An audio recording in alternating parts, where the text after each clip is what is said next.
ሰላም ዝኸበርኩም ተኸታተልቲ እንኳዕ እንደገና ብድሓን መጻኹም ናይ ሎሙዓንቲ ኣዝዩ ጽቡቕ መደብ ኣቕሪበልኩም ወይ ከቕርበልኩም ደልየ ዘለኹ እንሻኣላህ እቲኣ ትምህርቲ ከዓኒ ብዛዕባ እቲ ኣብ ኣኣይንስ ክሳብ ቤትስፋይ ዘሎ ሰብ ክሳብ ሕጂ ገልጠምጠም ዝብለሉ ዘሎ ርእስቲ እዩ ኣኩሳቲቭ ዳቲቭ ኖሚናቲቭ ጄኔቲቭ ኣርእስቲ ናቱ ካዙስ ይበሃል። ኣብዚኣ ቪድዮ ማለት እዩ በቲ ንዓይ ዝጥዕመኒ ንዓኹም ክርድኣኩም ይኽእሉ ዝበልክዎ መንገዲ ክገልፆ ክፍትን እየ ማለት እዩ። ዝተፈላለዩ ኢንስቲትዩት መምሃራን ቤት ትምህርታት ከዓኒ ብናቶም ኣገላልፃ የቕርቡ እዮም። ኣብ መወዳእታ ግን ምርዳእ ስለ ዘገድስ ማለት እዩ ፅሙቕሙቕ ከነብለኹም ፍትና ሰናይ ምክትታል። እምበኣርከስ ዝኸበርኩም ተኸታተልቲ ከም ዝትሪእዎ ዘለኹም ናይ ኣኩዛቲቭ ዳቲቭ ኖሚናቲቭ ጄኔቲቭ ትምህርቲ ካዙስ ብጣዕሚ ቀሊል እዩ እንድሕር ደኣ ኣቕሊልካ ተረዲእካ በቲ ተቐሪቡ ዘሎ ኣገባብ ማለት እዩ። ስለምንታይ ቀሊል ይኸውን ከዓ ሕጂ ንተዓዘቦ መጀመርያ ኣኩሳቲቭ ዳቲቭ ዝቐረረ ኣገላልፃ እንታይ እዩ ወይ ከዓ ከመይ ኢልና ክንገልፆ ንኽእል ብዝቐለለ ኣገባብ ክንገልፆ እንድሕር ደኣ ኮይንና ኣብ መግለፂ ኣብ ቋንቋ ጀርመን ማለት እዩ ካዙስ ወይ ኬዝ ዝብል ብእንግሊዝ ኬዝ ብጀርመን ካዙስ ንብሎ እዚ ከዓኒ ኣብ ሓደ ሙሉእ ሓሳባት ብሰንኪ ናይ ሓደ ሓደ ቃላት ዝፍጠር ናይ ምፅሓፍ ወይ ከዓ ናይ ፅሑፍ ምቅያራት እዩ። እንታይ እዩ እቲ ምቅያራት እንድሕር ደኣ ንኣብነት ዴር ዲዳስ ርኢና ኣብ ኖሚናቲቭ ዴር ዲዳስ እንከሎ ኣኩሳቲቭ ክኸውን ከሎ እቲ ዴር ዝነበረ ዴን ይኸውን። ኣብ ዳቲቭ ከዓኒ ኩሎም ይቕየሩ ሰለስቲኦም ዴር ዝነበረ ዴም ይኸውን ዴር ዝነበረ ዴም ይኸውን ገለመታት ከም ዝተኣሽሙ ማለት እዩ። ኦኬ ብድሕሪኡ ኣብ በዓል ኣይን እዚኦም ከዓ እትዮም ኡምበሽቲምቲ ኣርቲክል ዝበሃሉ ከዓኒ ኣብ ኣኩሳቲቭ ኣይነን ይኸውን ኣብ ዳቲቭ ኣይነም ይኸውን ኣይነ ዝነበረ ናይ ፍራው ቫይብልሽ ናብ ኣይነር ናብ ናይ ማስኩሊን ይቕየር ኖይትራል ዝነበረ ናብ ኣይነም ይቕየር ገለመልታት ማለት እዩ። ኢሽ ዝነበረ ሚሽ ሚር ይኸውን ኤጌይን ማይነ ዝነበረ ማይነር ይኸውን ማይነም ከሚስታት ማለት እዩ። ካብ ምንታይ ድመፀ እዩ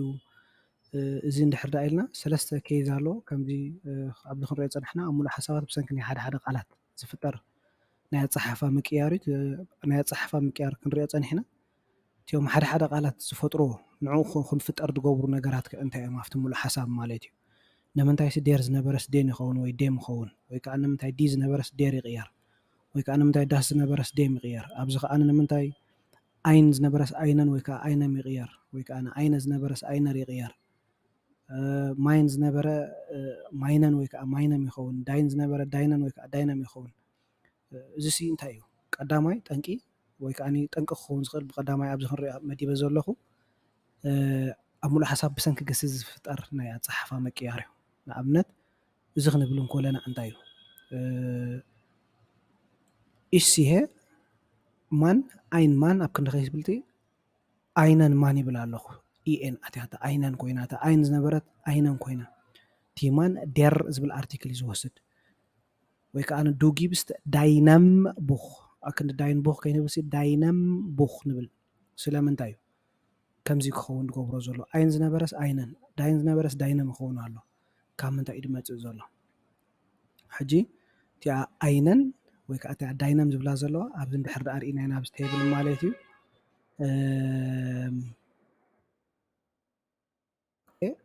ኣይነን ኣብ ኣኩሳቲቭ ኣላትና ኣብ እንድሕር ሪኢኹማ ኣብ ትሕቲ ኣይነን ኣብ ኣኩሳቲቭ እንደገና እቲኣ ዳይነም ከዓኒ ኣብ ናይ ዳይን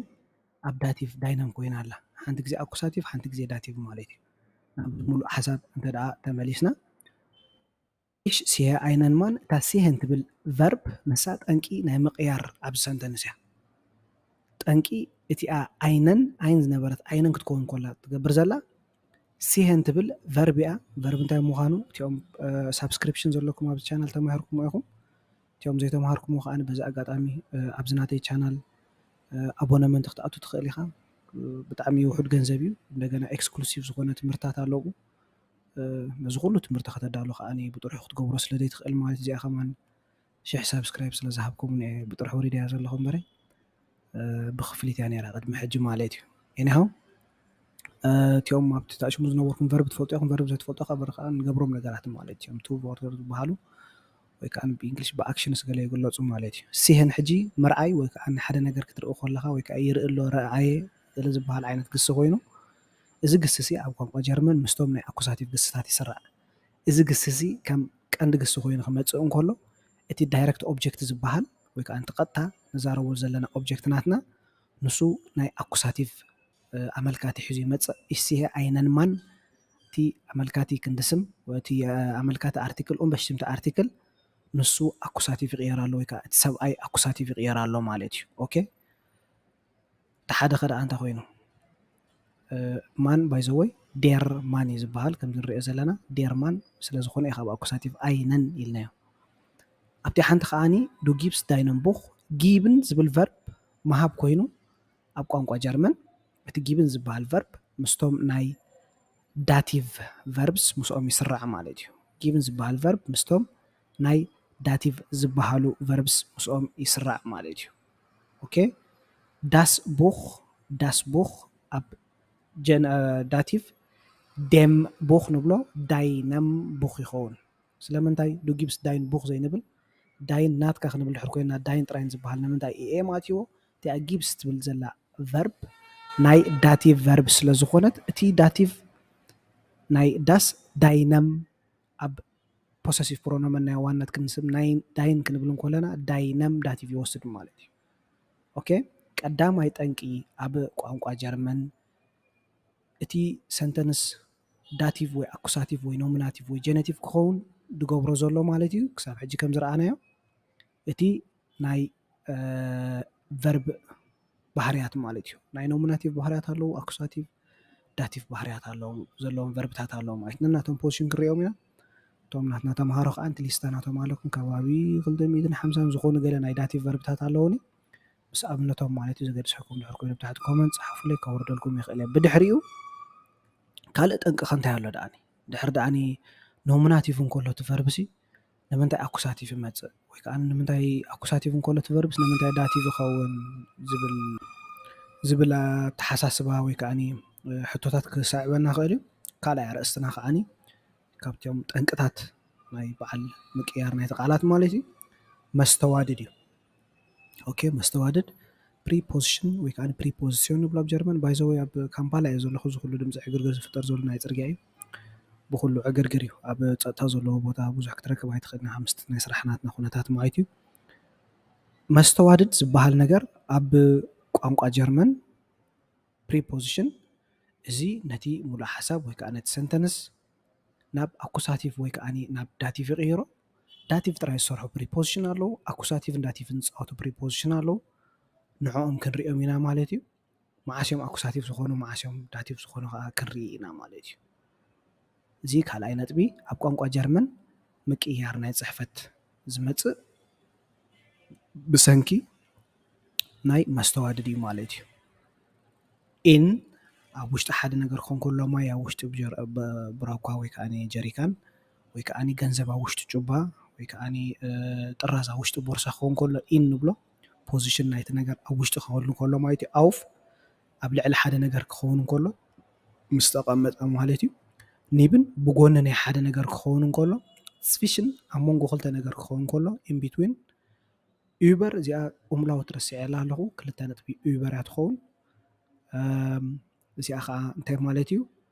ብልዕሊ ሓደ ነገር ክኸውን ከሎ ማለት እዩ እዚ ኣብ ልዕሊ ኣይተቐመጠን ዘሎ ከምቲ ኣውፍ ኣብ ልዕሊ ሓደ ነገር ምስ ተቐመጠ እዩ ዩበር ግን ኣብ ልዕሊ ፀንበለል እዩ ዝብል ዘሎ ምስኡ ኣይተተናኻፈን ዘሎ ናኽ ክንብል ከለና ብድሕሪ ክኸውን ከሎ ማለት እዩ ከም ሂንትን ወይ ከዓ ብድሕሪ ስዒቡ ድመፅእ ፎር ከዓ ንቅድሚ ማለት እዩ ኦኬ ቅድሚ ሓደ ነገር ኣብ ኣብነት እንድሕር ዳ መፂና እዚኣቶም ሕጂ ኣብ መንጎ ኣብ ልዕሊ ኣብ ቅድሚ ብድሕሪ ዝብሉ ኮይኖም ቅድሚ ፍጻመ አኩሳቲቭ እዮም ድሕሪ ፍጻመ ኸ እንታይ እዮም ዳቲቭ እዮም ማለት እዩ ቅድሚ ፍጻመ ድሕሪ ፍጻመ ክንብል ከለና ሕጂ ከደናግረና ስለ ድኽእል ብሓንሳብ ንርአየን ቅድሚ ፍጻመ ክንብል ከለና እንታይ ማለት እዩ ሓደ ነገር ኣብ ሓደ ቦታ ክኸይድ ከሎ ወይ ከዓ ኣብ ቦቱ ከይበፅሕ ወይ ከዓ ክበፅሕ ምስ ዝደለ ናብ ሓደ ቦታ ከይድ ከሎ ንኣብነት ሓንቲ ድሙ ካብ መሬት ጥሪ ኢላ ናብ ጣውላ ስቀል እንድሕር ኣላ ናብቲ ጣውላ እንዳዘለለት እንከላ እቲ ፍጻመ ናታ እዛ ድሙ ናብቲ ጣውላ ትዘልላ ኣላ ክንብል ከለና ስለ ደይ በፅሐት ዘላ አኩሳቲቭ እዩ ኦኬ ወይ ከዓኒ እቲ መፍትሕናተይ ስኒ ኣብ ኣርማድዮ እትዎ እንድሕሪ ዳ ኢልካዮ ናብቲ ኣርማድዮ ክበፅሕ እዩ ዝድለ ዘሎ ኦኬ ኣብኡ ግን ኣይበፅሕን ዘሎ ማለት እዩ ኣብ ቦትኡ ከይበፅሑ ከሎ እዚ ነገራት እዚ ኣብ ሓደ ነገር ከኣቱ ከም ዘለዎ ክንእዝዝ ወይ ከዓኒ ክንደሊ ከለና ወይ ከዓ ክኸይድ ክንቀሳቀሱ ከሎ እቲ ምንቅስቃስ ናቱ አኩሳቲቭ ይኸውን ኦኬ ኣብነት እንድሕር ደኣ ክንብል ኮይና እዚ ሰብኣይ ich will auf den Stuhl sitzen ይብለና ኣሎ ich will auf den Stuhl sitzen እንታይ ንክምባል እዩ እዚ ኣነ ይደሊ ኣለኹ ኣብ ልዕሊ ጣውላ ኮፍ ክብል ነቲኦም ዶች ይፈልጡ ማለት እዮም ዶች ትፈልጡ ከዓኒ ሸለል በሉኒ ብዝኾነ ich will auf den Stuhl sitzen ኣነ ኣብ ጣውላ ኮፍ ክብል ደሊ ኣለኹ ንምንታይ der Stuhl ዝበሃል ኣክቹዋሊ እቲ ጣውላ እቲ ኩርሲ der Stuhl ዝበሃል auf den ኢሉ ኣኩሳቲቭ ተጠቂሙ ቅድሚ ፍጻመ ስለ ዝኾነ ኣብኡ ኮፍ ክብል ደልዩ ዘሎ እምበር ኮፍ ኣይበለን ናብኡ እዩ ዝኸይድ ዘሎ ኣብ ጉዕዞ እዩ ዘሎ ወይ ከዓ ይደሊ ኣሎ ናብኡ ክንቀሳቐስ ኣብኡ ኮፍ ክብል ደሊ ኣሎ ኦኬ ኮፍ ምስ በለኻ እንታይ ትኸውን ich sitze auf dem Stuhl ich sitze auf dem Stuhl dem Stuhl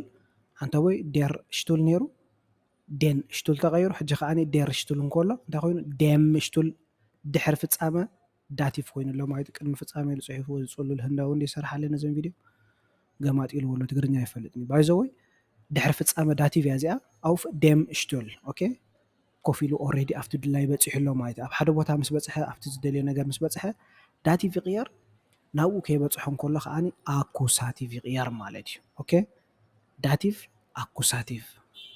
መዓስ ዳቲቭ ድሕሪ ፍጻመ መዓስ ኣኩሳቲቭ ቅድሚ ፍጻመ wo ist mein Schlüssel dein Schlüssel ist im Auto مفتاح ያብያ ኣሎ መፍትሕካ ኣብ ማኪና ኣሎ ኣብ ውሽጣ ማኪና ኣብ ቦታኡ ሒዙ እዩ ዘሎ wo ist wo möchtest du dass ich deinen Schlüssel bringe meinen Schlüssel in meine Auto okay in meinem Auto ኣይብልን እዩ dein Schlüssel ist in deinem Auto ኢሉ ነይሮም ኣብቲ ውሽጢ ናትካ ዳይነም ዳቲቭ ሕጂ ኸ in meine Auto ኣብ ማኪና in meine Auto ያ ኢደ ይብላ mein Auto ኣብ ማኪና ይወሰዶ ናብኡ ንክወስዶ ይሕብሮ ኣሎ ማለት እዩ ያ ኣበይ ከቕምጦ ደሊኻ እቲ ናተይ መፍትሕ ናብ ማኪና ውሰዶ ወይ ከዓ ኣብ ማኪና ግበሮ ክኸይዱ እንከሎ ናብኡ መፍትሕ in meine Auto meinem Auto ኣይብልን ኣብቲ ግን መፍትሕካ ኣብ ማኪና ኣሎ ክብሎ እንከሎ in deinem Auto ኢልዎ ዳቲቭ ኮይና ማለት ኣብቲ ማኪና ውሽጢ ስለ ዝነበረ ኦልሬዲ እቲ መፍትሕ ማለት እዩ ያ ካልእ ኣብነት ቅድሚ ፍጻመ እዛ መፍትሕ ናብቲ ቦርሳ ከእትዋ የብለና ኣሎ ich bringe den Schlüssel in die Tasche die Tasche ንብላ die Tasche ich bringe den Schlüssel in die Tasche ኣይበፅሐትን ናብቲ ቦርሳ ከእትዋ የድብል ደሎ እንታይ ኮይና ኣላ እዚኣ ማለት እዩ ቅድሚ ፍጻመ ኣኩሳቲቭ ብጣዕሚ ፅቡቕ እያ ብድሕሪኡ der Schlüssel ist in der Tasche die Tasche ዝነበረት ሕጂ der Tasche ኮይና መፍትሕ ውሽጢ ምስ ኣተወ ኦብጀክት ናትና እንታይ ኮይኑ ማለት እዩ ዳቲቭ ኮይኑ in der Tasche ኣብቲ ውሽጢ ቦርሳ ኦልሬዲ ኣትዩ ስለ ዘሎ ቦትኡ ሒዙ ስለ ዘሎ ማለት እዩ ኦኬ ብድሕሪኡ መስተዋድድ ፖዚሽን ማለት እዩ እዚ ሳልሳይ ኣርእስቲ ኮይኑ ኖ ካልኣይ ኣርእስቲ ኣብኡና ዘለና ihr steht vor dem Auto ንሱ ጠጠው ኢሉሎ ኣበይ ኣብ ቅድሚታ ማኪና ፎር ቅድሚ dem Auto ዳቲቭ ያ das Auto ነራ dem Auto ተቐይራ ኣብኡ ኣብ ቅድሚታ ማኪና ጠጠው ኢሉ ስለ ዘሎ ተጠሊዑ ስለ ዘሎ ማለት እዩ እንድሕር ደኣ du läufst neben dem Haus ኢልና ከዓኒ neben ዳቲቭ ገይርዎ ኣሎ ነቲ ሰንተንስ ብሰንኪታ neben እቲኣ ሃውስ ዝነበረት dem ኮይና ኣላ ቅድሚኣ ብሰንኪታ ፎር ዳቲቭ ኮይና ኣላ ስለምንታይ ኦልሬዲ ጠጠው ኢሉ ስለ ዘሎ ቅድሚታ ማኪና ኣብዚ ከዓኒ ብሰንኪታ neben ተሓልፍ ኢኻ ኩሉ ግዜ ስለ ዝብል ዘሎ neben dem Haus ኦኬ ብድሕሪኡ ich sitze in meinem Garten ኣነ ዳቲቭ እዚ ከዓኒ in ዳቲቭ ስለምንታይ ኦልሬዲ ኮፍ ኢሉ ስለ ዘሎ ኣበይ ኣብ ናዱ ጋርተን ich sitze in meinem Garten ያ der Garten meinem Garten in ስለ ዘሎ meinem ኮይኑ ኣብ ክንዲ ማይን ከይኸውን em ኣትይዎ ዳቲቭ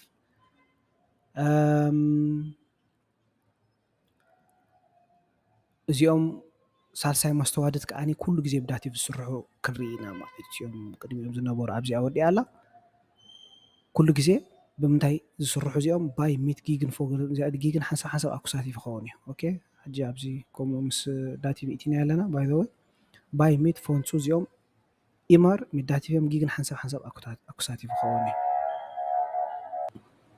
ኦኬ ንኣብነት እዚኣቶም ክመፁ ከለዉ ሰንተንስ እንታይ ይኸውን ማለት ኩሉ ግዜ ዳቲቭ ይኸውን እስከዚ ኣነ ረኣያ እንታይ ማለት እዩ ባይ ምስ ማለት እዩ ሚት ከዓነ ምስ ሓደ ነገር ኣብ ሓደ ቦታ ክትህሉ ከለኻ ምስ ሓደ ሓወኻ ዲጋምታት ሚት ከዓ ምስ ሓደ ሰብ ክትህሉ ከለኻ ፎን ከዓ ካብ ሓደ ነገር ንክትብል ማለት እዩ ከዓ ናብ ሓደ ነገር ንክትብል ማለት እዩ ኣብ ኣብነት ንርአያ ich spreche mit der Frau ich spreche mit der Frau እቲኣ ሚት ትብል ቃል ዳቲቭ እያ ኢልና ነርና ዲ ፍራው ዝነበረት ፌሚኒን ዝነበረት ማስኩሊን ተቐይራ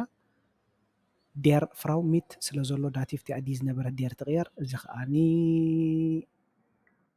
ኣብዚኣ ርኢናዮ ነርና ማለት እዩ። ኦኬ ዲ ዝነበረት ኣብ ዳቲቭ ኣብዛ ቀያሕ ድሕሪ ሪኢኹማ ዳቲቭ ዴር ትቕየር። ሚት ዳቲቭ ስለ ዝኾነ ሚት ኢልና ዲ ፍራው ኣብ ክንዲ ከይንብል ዴር ፍራው ንብል ማለት እዩ። ኦኬ ድሕሪኡ Ich schlafe sie schläft bei ihrer Freundin ፍሮይንዲን መሓዛ እዩ። ዲ ፍሮይንዲን ንብል እታ ባይ ትብል ዘላ ቃል ምስ ዳቲቭ እያ። ኢር ፍሮይንዲን ከይንብል ኢረ ፍሮይንዲን ከይንብል ኢረር ፍሮይንዲን ኣርኣትያታ ኣላ። ስለምንታይ ዳቲቭ ስለተቐየረት ኢረር ናታ ማለት እዩ። ምስ መሓዛ ዲ ፍሮይንዲን እንኮላ ናይ ዴር ፍሮይንዲን ዓይነት ኣሽሙ ቅርፂ ሒዛ ኣላ ማለት እዩ። ምቕያር ናይ ዝፅሕፈ ዘሰዓቡ ምክንያት እቲኣ ባይ ትብል ቃል ናይ ዳቲቭ ስለ ዝኾነት እቲ ሰንተንስ ዳቲቭ ክኸውን ተገዲዱ ማለት እዩ። ክሳብ ሕጂ መቸም ብጣዕሚ ቀሊል እዩ ዘሎ። እዚኣ ከዓ እታ ናይ መወዳእታ እያ። Ich komme von der Schule ዲ ሹለ ኢና ንብላ ኖርማላቫይዘ። ኣብዚ ግን ፎን ዴር ሹለ ኢልና ኣለና። ምክንያት ከምኡ ክኸውን ዝገበሮ ነገር እንታይ እዩ? Ich komme von der Schule ክንብል ዝገደደና ነገር እቲኣ ፎን ትብል ቃል መስተዋድድ ናይ ዳቲቭ ስለ ዝኾነት ማለት እዩ። Ich komme von der Schule ኦኬ ሕጂ እንታይ ማለት እዩ? Ich komme von der Schule ካብ ቤት ትምህርቲ መፅአ ማለት እዩ። ኣብ ክንዲ ዲ ሹለ ፎን ዴ ሹለ ትንብል ፎን ዴር ሹለ ንብል ማለት እዩ። ሕጂ ፅሙቕ ሙቕሙቕ ከነብሎ ኢና ብዝቐለለ ኣገባብ ሲ እቲ ትምህርቲ እንታይ እዩ? መዓስ ኢና ኣኩሳቲቭ ዳቲቭ ንብል? ኣኩሳቲቭ ዳቲቭ ንብል ሓደ ፅሑፍ ኣቀያይርኡ ምስ ዝቕየር ከምዚ ኣብዚ ታቤላ ንሪኦ ዘለና ማለት እዩ። እንተኮይኑ ፅሕፈቱ ዝቕየር ቀዳማይ ጠንቂ ከምቲ ኣቐድማ ኣቢልና ረኣናዮ ብዛዕባ ቨርብ ተዛሪብና ነርና። እቲ ቨርብ ናይ ኣኩሳቲቭ ድዩ ናይ ዳቲቭ ድዩ ናይ ኖሚናቲቭ ድዩ እሲ እቲ ነቲ ኣብቲ ሰንተንስ ነቲ ፅሕፈት ክቀየር ዝገብሮ ማለት እዩ። ሽዑ ኣኩሳቲቭ ኮይኑሎ ዳቲቭ ኮይኑሎ ጀነቲቭ ኮይኑሎ ኖሚናቲቭ ኮይኑሎ ንብል። ካልኣይ ነጥቢ እንታይ ርኢና ነርና? ፕሪፖዚሽን ርኢና ነርና። ፕሪፖዚሽን መስተዋድድ ማለት እዩ። እቲኦም ኣኩሳቲቭ ዳቲቭ ቅድሚ ፍፃመ እንታዮም ኣኩሳቲቭ ድሕሪ ፍፃመ ዳቲቭ እዚኦም ከዓኒ ኣዝዮም ቀለልቲ እዮም ማለት እዩ። ብድሕሪኡ ኸ እንታይ ርኢና ነርና ማለት እዩ? ድሕሪ ድኣኒ ኣስተውዒልኩምላ ነርኩም እቲኣ ናይ ተኣሽሙ ርኢና ነርና። ናይ ሜት ባይ ገለመልታት ገለ ትብል ኩሉ ግዜ ዳቲቭ ዝኾኑ መስተዋድድ ማለት እዩ። ንሰን ከዓኒ ልክዕ ከም እታ ኣብቲኣ ኣብ ነስርኣናያ ትምልስ ኢልኩም ክትሪእዋ ትኽእሉ ኢኹም። ነቲ ሰንተንስ ኩሉ ግዜ ዳቲቭ ይገብርኦ ማለት እዩ። ኩሉ ግዜ ናይ ዳቲቭ ኣፀሓሕፋ ይወስድ ማለት እዩ። ከከም እቲ ናቱ ኣርቲክል ማለት እዩ። ሕጂ ኣብዚ መብዛሕትኡ ሰብ ብዛዕባ ኣርቲክል ገለመልታት ገለ ስለ ዝሓስብ ኣርቲክል እንታይ እዩ? ብዛዕባ ኣርቲክል ክንዛረብ እንድሕር ዳኣ ኮይና ኣብቲ ሓደ ክላስ ርኢና ነርና። ኣመልካት ስም ኮይኑ ምስ ሓደ ስም ተፀጊዑ ዝመፅእ ፆታ ናቱ ንምልላይ ማለት እዩ። መብዛሕትኡ ግዜ ግን ኣርቲክል ንክትመሃሮም ብዙሕ ግዜ ክወስዱ ስለ ዝኽእሉ ብዙሕ ከይተገደስካ ኣብኡ ከለካ ምስ ግዜ ክትመሃሮም ከም ትኽእል ኣሚንካ ሸለል እንተበልካዮም ይሓይሽ። ብፍላይ ጀማር እንድሕር ዳኣ ኮንካ መባእታዊ ማለት ክሳብ ኣኣይንስ ኣፅፋይ ብዙሕ ምስ ኣርቲክል ዘቃልስ የብልካን ማለት እዩ። ብዝኾነ እዚ ትምህርቲ ፈቲኹሞ ወይ ደስ ኢልኩም ክኸውን ተስፋ ገብር። ኣዝዩ ቀሊል ትምህርቲ እዩ። ዋላ ሓንቲ ክትፈልጦ ጥራይ ዘለካ ቁርፁ ስለምንታይ ተቐይሩ ገለኡ ከለካ እንድሕር ፈሊጥካዮ ኣብ ስራሕካ ቀሲሉ ይመፀልካ እዩ ማለት እዩ። ዋላ ሓንቲ ካብ ዝወፅእ ትምህርቲ የብሉን። ኣኩሳቲቭ ዳቲቭ ኖሚናቲቭ እዚኦም ሰለስተ እቲኦም ኖሚናቲቭን ጀነቲቭን ብዙሕ ተኣሽሙ ሪፎርማ የድልዮምኒ። ኣኩሳቲቭን ዳቲቭን ግን ኣኩሳቲቭ ሰለስተ ባህርያት ኣለዎ። ቨርብ ክቅይሮ ክእል እዩ፣ ፕሪፖዚሽን ክቅይሮ ክእል እዩ። እቲ ፕሪፖዚሽን ከዓኒ ቅድሚ ፍፃመን ድሕሪ ፍፃመን ድሕሪ ፍፃመ ድሕሪ ኮይኑ ኣኩሳቲቭ ዝነበረ ድሕሪ ፍፃመ ዳቲቭ ይቅየር ማለት እዩ። ዳቲቭ ከዓኒ ከምኡ ብቨርቢ ወይ ከዓ እቲኦም መስተዋድድ ናይ ዳቲቭ ጥራይ ኣሎ ወይ ከዓኒ ሓደ ነገር ኣብ ሓደ ቦታ ምስ ተቐመጠ ኣብቲ ፕሪፖዚሽን ናቱ ምስ ሓዘ ማለት እዩ ብዳቲቭ ይፅዋዕ ማለት እዩ። ስለ ዝኾነ ከሚስታት ተመሳሳሊ ተኣሽሙ ክትረክብ ከለካ መለማመዲ እንድሕር ሰሪሕካሉ ክርዳእካ ይኽእል እዩ። ነቲኦም ምሳና ትመሃሩ ዘለኹም ከም ሬቪዥን ትኾነኩም፣ ነቶም ምሳና ደይትመሃሩ ከዓኒ ከም ትምህርቲ መእተዊ ትኾነኩም ኣብቲ ካልእ ኮርሳት እውን ንክትሳተፉ ማለት እዩ። ብዙሕ ኮርሳት ኣለና። ተወሳኺ ኣብዚኣ ቻናል ናትና ድሕሪ ሳብስክሪፕሽን ምስ ኣኸለ ማለት እዩ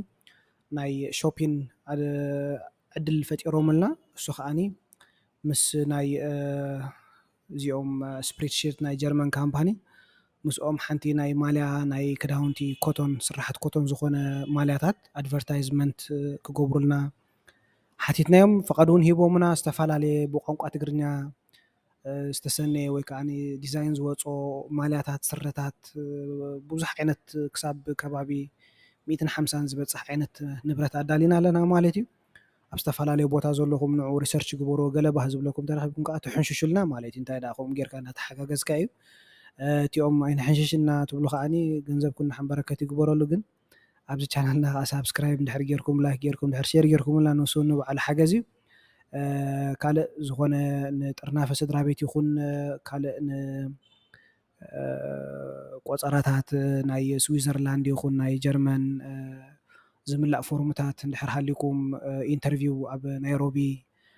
ናይ ኣሜሪካን ኤምባሲ ናይ ሜዲካል ገለ ዝኾነ ምስ ጥርናፈ ስድራ ቤት ምስ መርዓ ምስ ቆልዓ ዝተተሓሓዘ ጉዳያት ናይ ኤምባሲ እንድሕር ሃሊኩም ኩሉ ኣብ ኢድና እዩ ብዝኾነ መንገዲ ክትፅሕፉልና ትኽእሉ ኢኹም ብዋትስኣፕ ኣብቲ ናይ ቀደም ቁፅሪ ኣብዚ ናይ ሕጂ ቁፅሪ ኢሜይል ክትሰዱልና ትኽእሉ ኢኹም ኣብዚ ኮመንት እውን ክትፅሕፉልና ትኽእሉ ኢኹም ኩሉ ንከታተሎ ኢና ነዚ ክሳብ ሕጂ ዝገበርኩምልና ዓብዪ ስጉሙ ንቅድሚት ንዓና ከባቢ ሽሕን ገለን ሳብስክራይበርስ በፂሖም ነይሮም እቲ ናይ ዩቲዩብ ሞኔታይዜሽን ተኸፊቱ ብዙሕ ሓጊዝኩምና ኩሉ ብቋንቋ ጀርመን ጥራይ እንዳምሃርና ትገበርናዮ ነገር እዩ ብዙሕ ሰብ ይስዕበና ኣሎ ፅቡቕ ብጣዕሚ ቀኒልና ብዝተረፈ ሰናይ ናይ ትምህርቲ ናይ ምክትታል ግዜ ተወሳኺ ትመሃርዎ ትደልዩ ነገር እንድሕር ሃልዩ ከነቕርቦ ክንፍትና ከምቲ ዘቐዲሞ ዝበልኩኹም ግን ብዙሕ ትምህርቲ ኣብ ሳብስክሪፕሽን ስለ ዘሎ ሳብስክሪፕሽን ድሕር ኣትኹም ምሳና ጆይን ድሕር ጌርኩም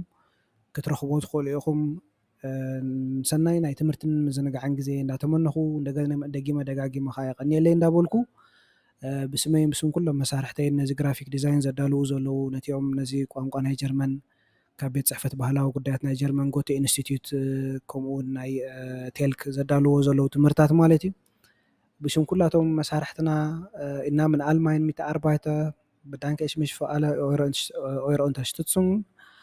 und ich verabschiede mich mit herzlichen Dank auf Wiedersehen bis nächstes Mal auf Wiederhören meine ich ciao ciao